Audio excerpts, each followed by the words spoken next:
Guardians won last night 5-2. They said small ball, not guards ball. We were getting in a debate about that. Guards ball is any ball that wins. It's not much of a debate. Yeah, really the identity of the Guardians is right now just the pitching. And it's not just the starting pitching, too. I mean, they have, granted, it's never going to be, the Andrew Miller 2016, 2017 dominance in terms of the relief pitching, but they're starting to line it up here. Well, it seems like it's more of a whatever it takes mentality. I mean, the way that Stephen Kwan's played left field the last month, too, last week in Detroit, he had a few off the wall that were held to singles. Yeah. That in that ballpark is huge. Those should definitely be extra base hits. He's gunning people down. Yeah. Oh, yeah. I mean, those are my definitions of guards ball, and it's the whatever it takes to win. This, last month it's been the pitching. You brought up 18 games that they've given up 2 or less runs. I think he even had a relatively difficult catch in the 7th inning last night out there. There's something else here too, which I think a lot of people are going to get upset about. I'm not. This came to our attention from a listener named Josh. Twitter reactions brought to you by Scheibman Jewelers, Cleveland's premier jewelry store. 8:29 and 15 seconds for those scoring at home. Josh says, cancel your subscriptions to the Wall Street Journal, fellers. So disrespectful. And it is from the Wall Street Journal. You looked this up to make sure this is real? Yeah. Oh, yeah. Okay. Says the no-name superstar behind the biggest comeback in baseball history. It's a picture of Jose Ramirez. No-name superstar. Which, is that an oxymoron? My first thought, it is, but, it's a headline. How many superstars would you put in that class of no-name superstars in sports? Technically, there's 0 no-name superstars. I was going to say, we have one, apparently. Oh, I thought you meant in society, because I was going to say Banksy, but there's no face. If anything, you got a name. Yeah. He's, quote, a no-name superstar. I think some folks want to take that as a disrespect. And my first reaction was that it was a disrespect. Now, hear me out. Isn't this the exact way Jose Ramirez wants it? Isn't this the exact way he wants it? I mean, he gets to be a perennial all-star. He is, by and large, the people who play the game respect him at an obscene level. He's maybe he's easily one of the most respected players in Major League Baseball by his contemporaries. He makes gobs of money. Could have made more, but think about this. Could have made so much more. He doesn't have to do any of the media obligations that any of the guys making $100 million more in some of the other places have to do. He doesn't have to go and he does things he wants to do. He does his charities. He goes to the places he wants to go. He doesn't have to get on a plane at the end of the year and fly to the World. If they don't make the World Series, he doesn't have to fly to the World Series to present anything. He doesn't have to get on a desk and do things he doesn't want to do. He's beloved in the city he plays in. He makes life-changing money. He's taken care of for life. His family's taken care of for life. He doesn't have to do anything he don't want to do. I argue that this is how he likes it. It's maybe not how we like it because we've had generations of people ripping on Cleveland, so we're defensive towards this type of thing. No name. What do you mean by no name? Are you saying our city ain't good enough? What are you trying to say? But I think for a guy like him, I think he rather enjoys the anonymity. And it's not just that he's in Cleveland, right? Because Francisco Lindor was a major superstar in Cleveland. And yes. Maybe you don't think... They mic'd him up during the All-Star game. Yeah, well, that's a good point. I was going to say, am I overinflating him when he was here? But it felt like he was... If he hadn't been a superstar at that point, it was on a collision course. It was definitely going to happen. He already had his own shoe, so... Oh, yeah, there you go. In the 90s, Indians... I know baseball was in a different place at that time. The 90s Indians were big-time stars. They were all superstars. Yes, and all well-known... And all future Hall of Famers. Any city they went to, well, there's a few that should be future Hall of Famers. The sport was also a much bigger sport. It was a bigger thing. And you had one of the guys who was in the home run race every year. Well, yes. Arguably two, but one. The guys that was in the home run race every year. It was a different time for baseball. But those guys were stars. I mean, you did have the Tommy Triple at McDonald's. I never got to have it. I don't like cheeseburgers, but I heard it was a very good sandwich. was a big time, man. It was a big, big time. Which wasn't it like the MDP? Wasn't it just the MDP? I think they did a bunch of regional, food items. That was awesome. I think this is how he likes it. I don't take this as a disrespect. I know maybe I should. Do you think I should take it as a disrespect? I think there are fans that will take this as a disrespect, especially for a guy that, I pulled it up. He was, third in the MVP voting 2017, third in MVP voting in 2018, second in 2020, sixth in 21. This is incredible. In 2022, he was fourth. And then last year, he was fifth. And this year, where's he going to be?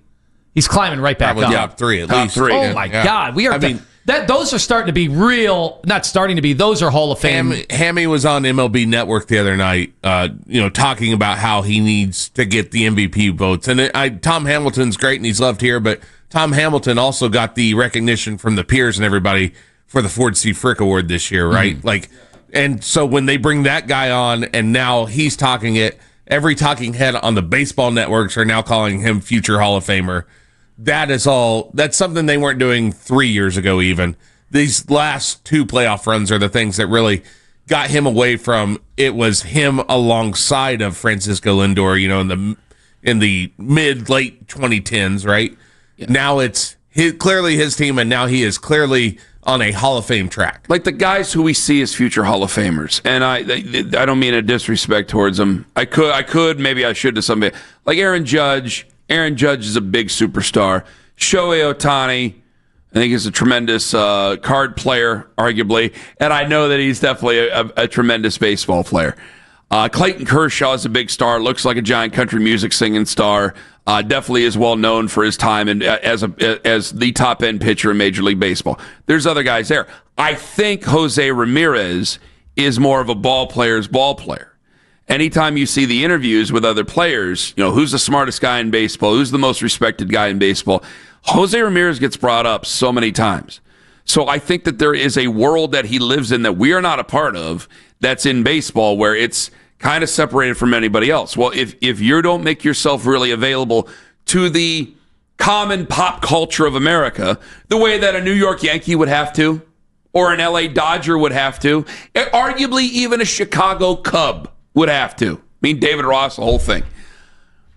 I think he has his life the way he wants it. I think he knows how much he's loved and respected here. I think that he wants to be this guy here, and that's it. And I can respect that from him. 216-474-0092. Mike at work, you're next up on the Fan. Hey, what's up, boys? Hi. All right, so I'm waiting to see this Scooble kid, because we know that Boris is his agent. Guess where he's going to go? Dun, dun, dun, dun, dun, dun, dun, dun, or L.A., or one of those four places. I would love to see him stay in Detroit, and we can get a sort of rivalry back the way that it is. What does Tarek Skubal have to do with any of this? Huh? What does Tarek Skubal have to do with any of this, Mike? No, I'm saying his agent. Yeah, but what is, we were talking about really Jose hoping Ramirez. on a day like today we get more calls about Tarek Skubal's agent. What does Tarek Skubal have to do with anything? It has to do with a lot with what they're going to do. Either they get rid of him or they don't do anything. What are we doing? I often say we need to talk more about the agents of players in other cities. Dane Brugler going to join us at 9. Up at 8:45. Even the haters and losers have to love what's going on. Ken Carman, Anthony Lima. Take us with you to work. I don't know if I want you calling from work, if that's the type of call we're going to get. But still, take us with you to work on the free Odyssey app. It's Anthony Lima for Mentality. How about Mentality? If you are looking to get that spark back, this is the message to listen to. Low energy, lack of motivation, fatigue, setting you in, not enough hours in the day. Mentality is there to give you that boost. A jolt, if you will. Board-certified physicians providing a full physical, consultation, blood panel analysis, all during your first visit. And Mentality will get those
It's a song about the best mayo. It has a yellow lid, and its full name is Duke's Mayonnaise. Get Duke's Mayo in store. It's got twang. 92.3 The Fan has the most local sports talk in town, and you can be a part of it anytime you want. Weigh in on X at 92.3 The Fan and see if our hosts make your reaction a part of our shows. Powered by Scheiben Jewelers, Cleveland's premier jewelry store. Whenever you need to talk about the Browns, we got you covered. We are Sports Radio 92.3 The Fan. I mean, we're doing a lot of uncharacteristic things, and it's hurting us. So it's a tough game. You know, when we didn't capitalize early, you always look back and wonder if the game could have separated a little bit more. I thought we were in a good place when Riley hit the homer, but they showed that the team that made the most contact got rewarded for it, even if it wasn't great contact. They did a good job of battling. I'm in a weird place because, like, I'm a very defensive person, emotional person.